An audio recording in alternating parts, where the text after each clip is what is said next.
Hair replacement and restoration techniques. There has been a great deal of progress in the field of hair replacement and restoration in the past few years.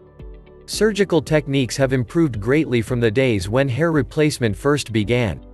All hair replacement techniques involve the use of your own hair, therefore, hair replacement candidates must have some healthy hair, usually at the back and sides of the head. The process is a relatively safe procedure when performed by a qualified surgeon, however, as with any surgery, there are risks.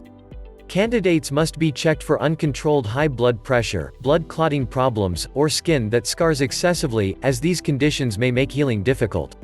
Small pieces of hair-growing scalp grafts are removed from areas of the scalp with healthy hair and are placed where hair is thinning. There are three major types of grafts: punch grafts, mini grafts, and micro grafts. Punch grafting takes about 10 to 15 hairs and places them in the scalp. This was the first type of technique to be developed, and when first developed caused a patchy look in many candidates. The technique has been improved since the first days of being developed, and the new mini graft technique has also been added as an option. Mini grafts contain only 2 to 4 hairs per graft, and therefore look much more natural. Micro grafts are still smaller grafts that contain 1 to 2 hairs each. To maintain healthy circulation of the scalp, grafts are placed 1/8 of an inch apart. Local anesthesia is usually sufficient for these procedures, and several procedures are usually required to achieve the desired result. Post-surgery, a period of approximately 10 days of no sexual or strenuous activity is recommended, as strenuous activity may cause bleeding from the graft areas. Of course, surgery is a serious option, and often an expensive one as well. For those not wishing to undergo surgery for either reason, the option of non-surgical hair additions is often explored. Many professionals have developed techniques to add hair to existing hair on your scalp that look very natural. Weaves, fusions, bonding, cabling and micro-linking are some of the techniques used to bond hair to the existing hair or scalp non-surgically. Many jokes were made in the past about wigs and toupees, and they have gained an unfavorable light amongst many people because they were so obvious on the wearer. Today's toupees and wigs are often made of real hair and are very well styled, causing them to look more natural on the wearer. These hairpieces are held in place by affixing adhesive to the scalp and stay in place through vigorous exercise. Of course, you will need to seek a professionally made toupee in order to make it worth your while, and you should purchase at least 2 so that you can maintain them properly, servicing one while wearing the other.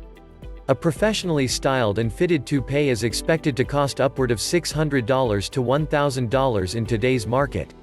Of course, no one wants to go through the embarrassment of wearing the obvious rug on top of your head, so if you are not willing to spend the money it takes to purchase a professional toupee, then it is probably best to not wear any hairpiece at all.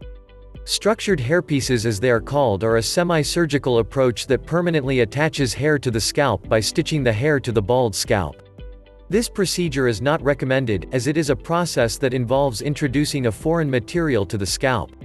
Most ethical surgeons do not perform this procedure any longer as they are generally deemed to be ethically inappropriate. If this procedure is recommended to you, get a second opinion from a trusted physician. A much safer procedure is hair weaving, yet this can only be used if hair is thinning and large balding areas are not present. The process is also called hair intensification or hair integration. Strands of synthetic or real hair are braided or weaved into your own existing hair, giving an appearance of a full head of hair. This procedure does have its drawbacks, because it can make the scalp difficult to access, interfering with proper hair and scalp maintenance necessary for the health of your remaining natural hair, and this method can also stress existing hair since the artificial hair introduced through weaving is attached to it. This method is usually expensive, costing several $1,000s per application, and being that because of the aforementioned drawbacks it can only be left in for a few weeks at a time, it is usually impractical for the average person.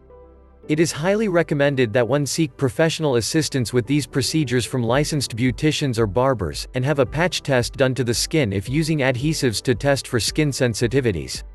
Extra care must be taken to maintain cleanliness of the hair and scalp when wearing added hair in order to maintain the health of existing hair and the scalp in general.